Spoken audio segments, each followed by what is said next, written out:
Hello, and thank you for joining me for a special Vodcast edition of the podcast Teachers for Teachers.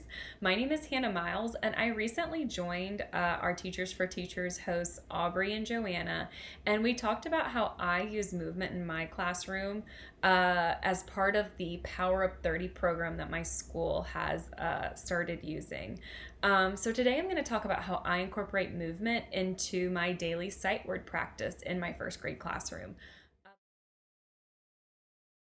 Now, you may be asking, what are sight words? And when I say sight words, I'm referring to a list of the most commonly used and read words in the English language.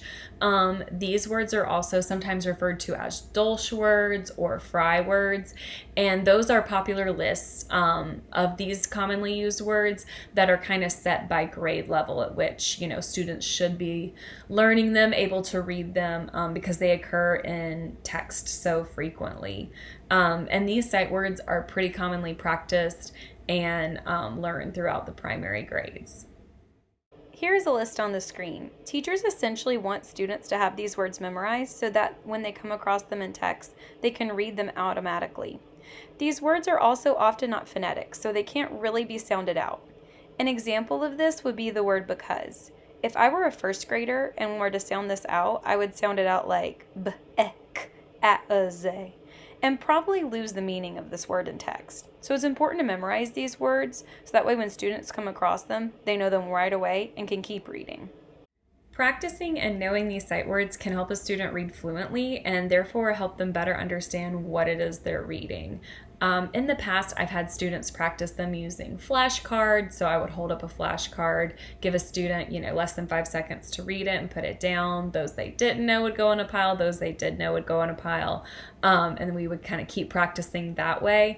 I've also used different matching games or like repeated reading passages with these sight words, and those are all great strategies, and I still do utilize those strategies when trying to teach sight words. But while my school is incorporating Power Up 30, I wanted to find a way to incorporate physical activity into our daily routine of practicing these sight words. And so I call this strategy that I like to use out of seat sight words.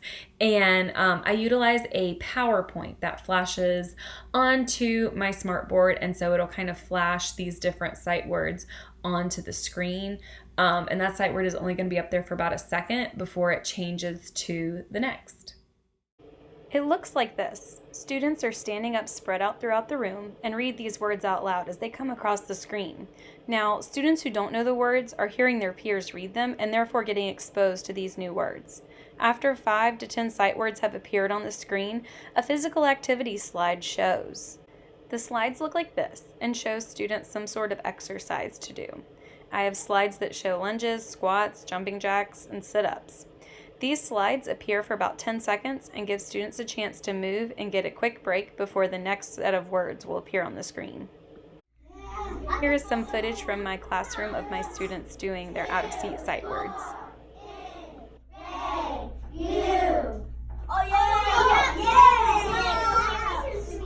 Sit up.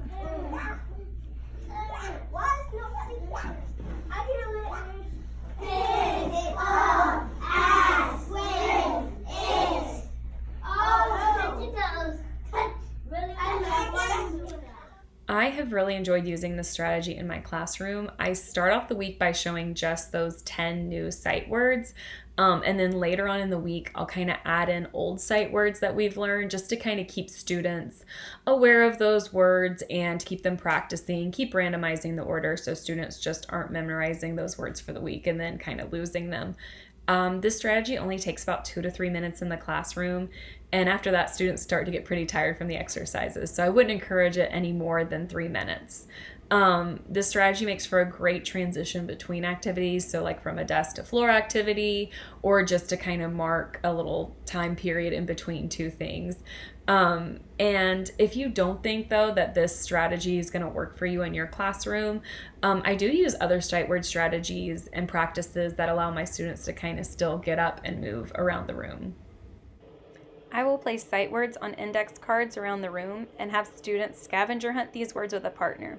They will look for these words, read them to each other, and record them. Students can also read these words independently around the room. I have read around the room pointers that students can get when they are finished with their work, and they can whisper read sight words, spelling words, and other posters that I have placed around my room on the walls. These activities get students out of their seats and walking around while practicing important skills.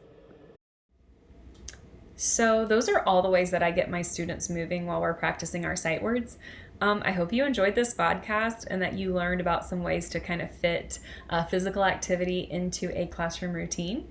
Thank you so much for joining me, and remember to keep moving, grooving, and improving in your classroom.